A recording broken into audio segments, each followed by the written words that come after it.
Programa Debates e Opiniões.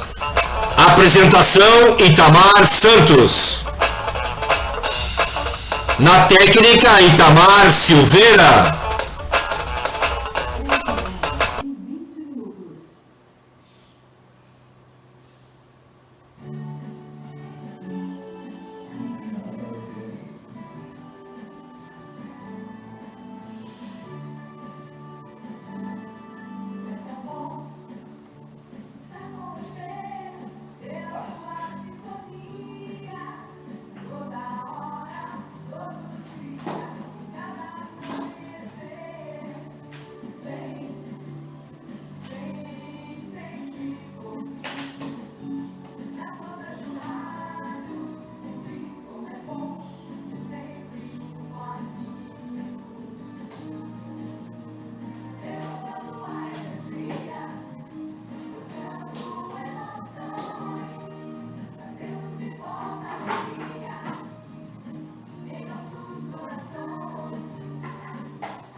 Rádio Santa Isabel FM, a sua rádio comunitária da Estância Grande. Então estamos aí para levar ao ar, em primeiro lugar, bom dia à comunidade. Nessa manhã de sábado, dia 23 de janeiro de 2016, 8 horas 22 minutos, no ar, programa Debates e Opiniões com a comunicação aí do meu amigo Itamar Santos, Itamar Silveira aqui pela mesa de aula. Itamar Santos, bom dia. Bom dia, Itamar Silveira, bom dia, Estância Grande, Viamão, Rio Grande do Sul. Mais um Debates e Opiniões aqui nos altos da Estância Grande, em Viamão, Rádio Santa Isabel FM. Você nos ouve no www.radiosantaisabel.com.br. Nosso programa de hoje, Debates e Opiniões, vai conversar sobre tarifa zero. O que é isso? O tanque da discórdia. Partido Progressista desviou 358 milhões. 87 anos de nascimento de Martin Luther King. Metade dos documentos de posse de terra no Brasil é ilegal. Entre outros assuntos, a gente já inicia com o grande debate aí do tarifa zero. O reajuste das passagens de ônibus no Brasil inteiro acontece sempre no início de cada ano. E também no início de cada ano, os movimentos aí que lutam pela tarifa zero são movimentos aí que estouram, né, em todo o Brasil, chamando a atenção da sociedade para essa questão do transporte coletivo. E se a gente for pensar bem sobre isso, né, o que a gente perde, o que a gente consome do nosso tempo andando de ônibus, e é uma realidade dos mundos da cidade moderna, né, principalmente das cidades que a gente vive, que são capitalistas. O trabalho fica muito distante, cada vez mais distante do trabalhador. E para isto tem que se pegar aí 3, 4 condições para chegar até o local de trabalho. E principalmente nós que moramos a 30 quilômetros da capital, 23, entre 23 e 30 quilômetros, conforme for a vila que a gente esteja morando, a gente consome aí num tráfego como o nosso mais de 1 hora, com certeza quase 2 horas para chegar até o local de trabalho. E o debate do Tarifa Zero chama não só a questão da tarifa para ser zerada, mas como para as condições de trabalho que são colocadas à disposição de cada trabalhador e de cada trabalhadora. As grandes empresas não se localizam na cidade se essas cidades não lhe derem grandes isenções de impostos. E muitas delas pegam as isenções de impostos, se estabelece durante aquele período que estão isentas, e aí esse período varia entre 10 e 20 anos, tem empresas que ganham muito mais do que isso de isenção de imposto, e vão embora. Quer dizer, sugam, são verdadeiras sanguessugas, sugam o dinheiro daquela localidade e não produzem mais nada e deixam aí milhares de pessoas sem ver a cor do dinheiro, sem ter esse trabalho todos os dias como é, e entra de novo na lista aí do desemprego. Mas a questão do Tarifa Zero, ele existe em 24 países, inclusive em 12 cidades do Brasil. É uma decisão política, que cada governante toma, porque este governante compra, o transporte coletivo. Só que ele não compra diretamente, ele compra via a troca de serviço. Eu concedo uma licença para a empresa X ou Y e ela cobra a passagem do trabalhador. Quando se discute tarifa zero, essa relação trabalhador,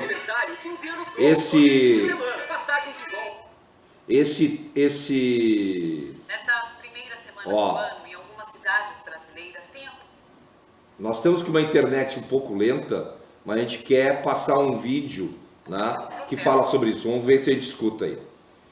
Contra o aumento das tarifas de ônibus. Mas vamos terminar o raciocínio antes de entrar esse vídeo aqui.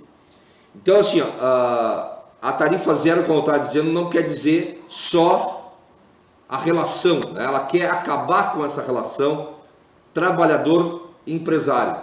Essa relação vai se dar gestor público, ou melhor, no caso aqui, prefeito-empresário. Vai ter uma licitação pública totalmente transparente, aonde que a empresa prestadora de serviço vai vender a sua passagem, por pessoa. E a prefeitura vai comprar essa passagem, vai pagar essa passagem por cada um através dos impostos que a gente arrecada.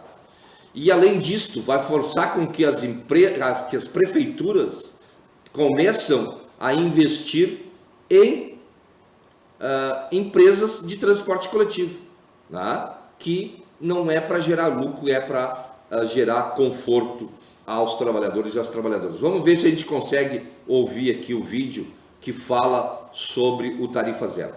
Os trens e metrô em defesa do transporte público gratuito.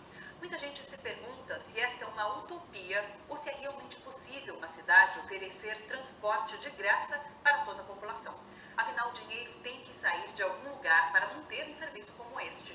A repórter Vanessa Nakazato conversou com quem tem essa resposta. Acompanhe.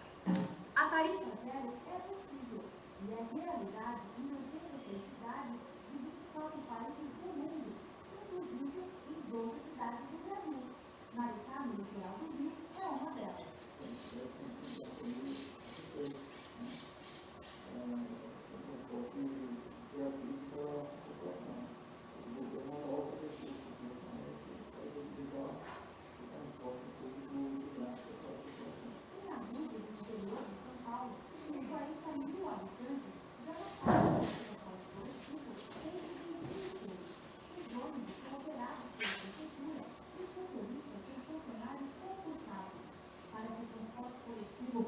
ser gratuito, cada cidade que adotou a tarifa zero recorreu a uma solução. Promove um aumento de imposto territorial sobre as propriedades, mas que incida principalmente sobre as pessoas que têm mais renda. Outras cidades cobram uma taxa de todos os habitantes, Estados Unidos, por volta de 4, 5 dólares por ano de cada habitante. Na capital paulista, 2.200.000 pessoas já podem viajar de graça no transporte coletivo. São os aposentados, deficientes, pessoas com mais de 60 anos, estudantes de baixa renda e trabalhadores desempregados. Eles representam 22% dos passageiros. Segundo a Prefeitura, o reajuste de 30 centavos na tarifa do transporte público foi concedido para aumentar o subsídio pago às empresas e compensá-las pelo transporte dessas pessoas que não pagam tarifa. É um total de 2 bilhões de reais. Para implantar a tarifa zero para toda a população, seriam necessários 8 bilhões. Uma decisão política que envolve uma decisão econômica difícil de ser materializada no orçamento e da onde será buscar recursos que é realizar os serviços para a população. O que pode fazer de imediato é abrir a discussão, abrir as contas da população, olhar todos os números, quanto a prefeitura gasta em cada coisa, quanto o lucro das empresas, os impostos são cobrados assim, e envolver a sociedade na discussão.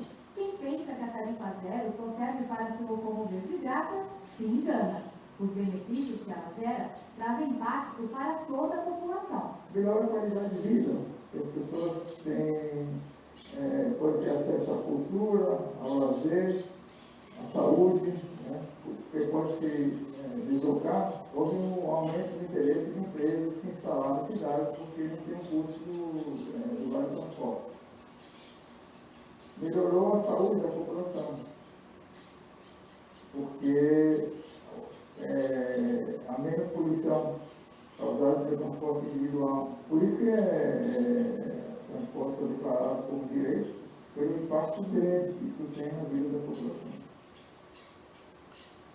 É isso aí. Então pense, né, sobre isso, né, e são aí várias cidades, 12 cidades brasileiras já fazem isso, e 24 cidades no planeta também fazem isso. Então essa é a grande discussão que o Debate de Opiniões quer trazer para você. Nós pagamos tantos impostos, né, e por que nós temos que pagar a passagem do transporte coletivo? Uma outra notícia aí que circulou nas redes sociais, na grande imprensa, foi a história do tanque, né? O Exército doou um tanque, desses tanques de guerra, para a Prefeitura de Porto Alegre.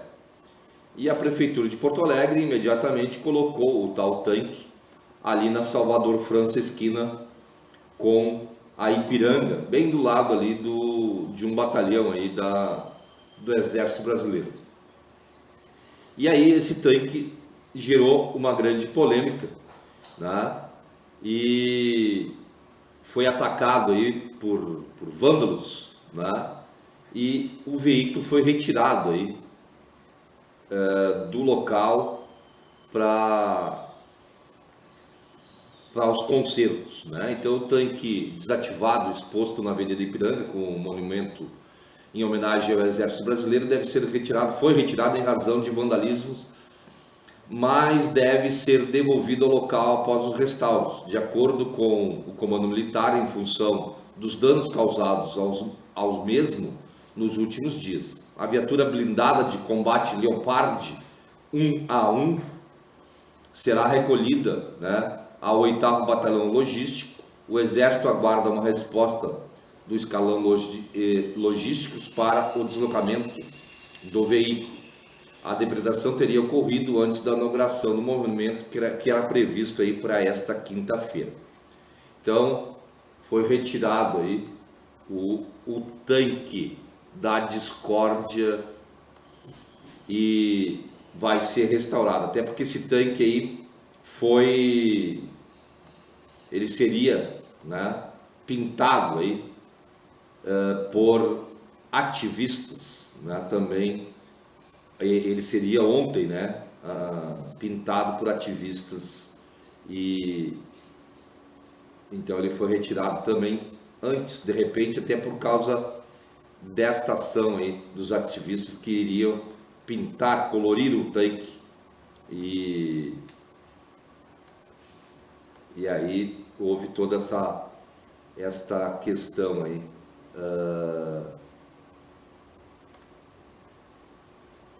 do tanque de guerra. 87 anos em comemoração, a Fundação Cultural Palmares fez uma matéria especial sobre a vida e o legado deste grande defensor da igualdade racial e líder do movimento pelos direitos civis da população afro-americana, né? Estamos falando aí de Martin Luther King, e um grande defensor das causas dos negros e das negras.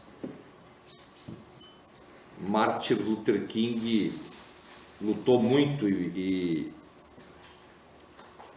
viveu, né, em busca da liberdade dos negros norte-americanos, e se tornou símbolo da luta afrodescendente no mundo inteiro.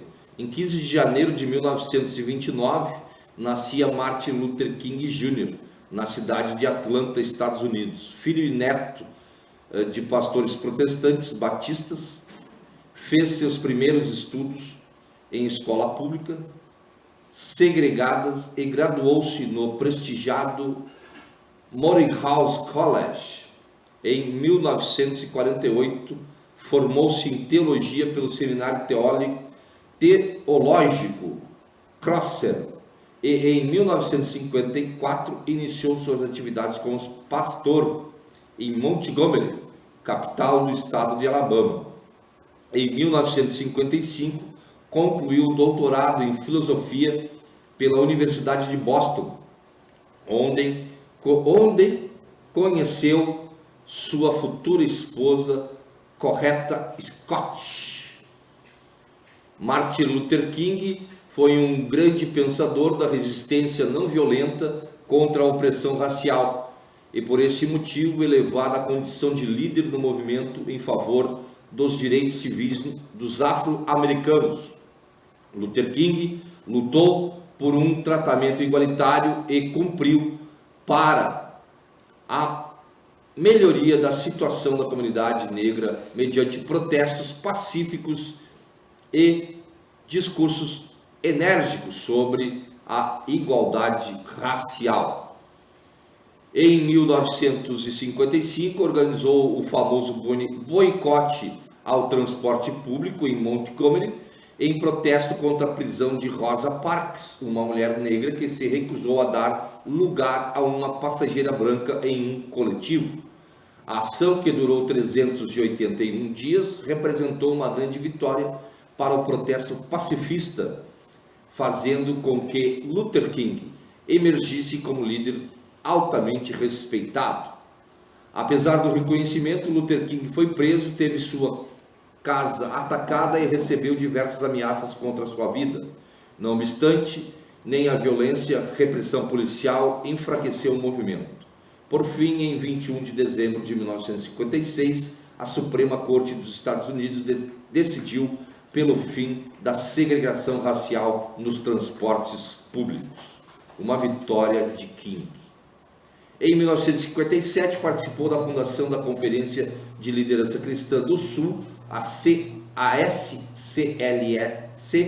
em sigla em inglês, que lutava pelos direitos civis e era liderada por Luther King, que passou a ser citado com referência na busca pela igualdade racial. No ano de 1963, ele comandou um protesto não violento em Birmingham, também no Alabama, uma das regiões mais segregacionistas do país naquela época. O protesto foi fortemente sufocado pelas forças locais do comissário de segurança pública Teófilo Connor, o Touro, onde foram feridos vários manifestantes, incluindo crianças, e aproximadamente 3.300 negros foram presos, inclusive Luther King.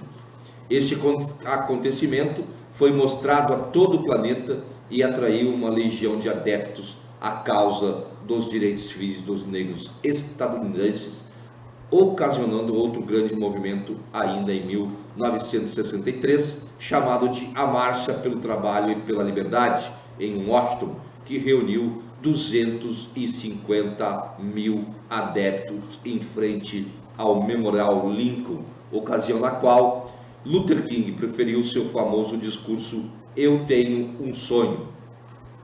No mesmo dia, uma comissão de liderança da Marcha de Washington, como foi conhecido o episódio, foi recebida pelo então presidente John Kennedy, que declarou apoio à pauta de reivindicações daquele movimento. No dia seguinte, foi aprovado o Ato dos Direitos Civis, que baniu a segregação e a discriminação racial em escolas e locais públicos, e em 1965, a Lei dos Direitos do Voto, que também foi conquistada em decorrência das manifestações. No ano de 1964, foi marcado pelo reconhecimento mundial pelos esforços de Martin Luther King por um mundo mais justo e igualitário e por sua militância em defesa da vida, o que se deu por meio do Prêmio Nobel da Paz. Aos 35 anos, Luther King tornou-se o mais jovem a receber este prêmio. O líder, aos poucos, foi ampliando seus objetivos e, ao mesmo tempo, ganhava mais inimigos, tanto entre brancos como entre negros, que acreditava que a filosofia da não violência não trazia resultados práticos. Respondendo às alas radicais do movimento, disse que o povo negro não deveria matar a sede de liberdade da taça do ódio e da revolta, mas, porém, não deveria se sentir satisfeito com as meias verdades oferecidas pelas elites do país.